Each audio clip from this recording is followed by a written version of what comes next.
रुद्राक्ष की महिमा। रुद्राक्ष शिव जी को अत्यंत प्रिय है। इसके दर्शन, स्पर्शन और जप से संपूर्ण पापों का नाश हो जाता है।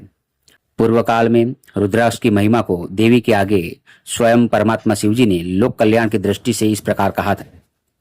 जब पूर्व काल में सहस्त्रों वर्षों के तप के पश्चात भी मेरा मन संतुष्ट न हुआ, तब स्वतंत्र परमेश्वर मुझ लोकोपकारी ने लीलावत अपने जो नेत्र बंद कर लिए, तो उससे मेरे सुंदर नेत्रपुटों से कुछ मल की बूंदें पृथ्वी पर गिर पड़ी, तो उनसे यत्र तत्र रुद्राक्ष के वृक्ष उत्पन्न हो गए।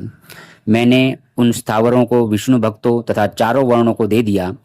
शिव के प्यारे वे रुद्राक्ष गौड़ देश की भूमि में मथुरा, अयोध्या, लंका, मलयाचल, सहे पर्वत, काशी तथा दूसरे देशों में भी श्रुतियों द्वारा प्रेरित हुए, जिनमें पाप समूहों के नाश की शक्ति विद्यमान थी। जैसे ब्राह्मण, क्षत्रिय, वैश्य और शूद्र मेरी ही आज्ञा से उत्पन्न हुए, वैसे ही पृथ्वी में रुद्राक्षों के भी शुभाक्ष आदि उनकी जाति के भेद मेरी आज्ञा से ही हुए। विद्वानों को इन्हें लाल, पीले और काले भेद से जानना चाहिए। अपने वर्ण के अनुसार मनुष्य क्रम से इन्हें धारण करे। भुक्ति मुक्ति के इच्छुक इन्हें अवश्य धारण करे, तथा शिव भक्तों को तो उमा और शिव जी की प्रसन्नता के लिए इन्हें सदैव धारण करना ही चाहिए। जो रुद्राक्ष आंवले के समान होता है वह सबसे श्रेष्ठ है, और जो बद्री फल बेर के समान है वह मध्यम, तथा जो चने के समान होता है वह अधम कहा जाता है। हे महेश्वरी, बेर के समान होने वाला रुद्राक्ष लोक में सुख और सौभाग्य को बढ़ाता है। आंवले के समान हो तो वह सारे अरिष्टों का नाश करता है, और जो चौटनी अर्थात गुजा फल के समान होता है उससे सर्वार्थ फलों की सिद्धि होती है। जैसे जैसे बड़ा होता हो वैसे ही वैसे अधिक फलदायक होता है। रुद्राक्ष धारण करने से सब पापों का नाश होता है।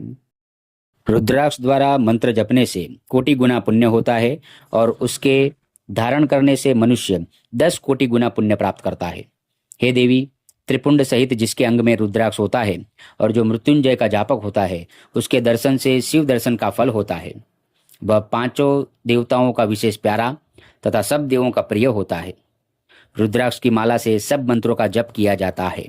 सब आश्रमों, वर्णों तथा शूद्रों सभी को रुद्राक्ष धारण करना चाहिए। रुद्राक्ष धारण करने के अलग अलग मंत्र है, उन्हें पढ़कर धारण करें। त्रिपुंड, भस्म और रुद्राक्ष धारण करने वाले यमलोक को नहीं जाते, परंतु जो नहीं धारण करते उन्हें शिवलोक की प्राप्ति नहीं होती और वे यमलोक के भागी होते हैं। कैसा भी पाप हो, परंतु जो इन तीनों वस्तुओं को धारण करता है, स्वयं भगवान शंकर जी कहते हैं कि हे महादेवी, वह मुझे प्यारा है। कुल 14 मुख तक के रुद्राक्ष होते हैं, जिनके अलग अलग महात्म्य हैं। भक्ति पूर्वक सब कार्यों की सिद्धि के लिए मंत्रों से रुद्राक्ष को धारण करे। बिना मंत्र के रुद्राक्ष कदापि न धारण करे। रुद्राक्ष की माला वाले को देखकर भूत, प्रेत, पिशाच, डाकिनी, साकिनी तथा और भी द्रोह करने वाले प्राणी दूर भाग जाते हैं। रुद्राक्ष मालाधारी को देखकर शिव और विष्णु प्रसन्न होते हैं। गणपति, सूर्य तथा और भी दूसरे देवता प्रसन्न होते हैं। इस परम मंगल स्वरूप रुद्राक्ष और भस्म के महात्म्य को नित्य श्रवण करेगा, उसकी सब कामनाएं पूर्ण होगी और वह अंत में मोक्ष को प्राप्त होगा।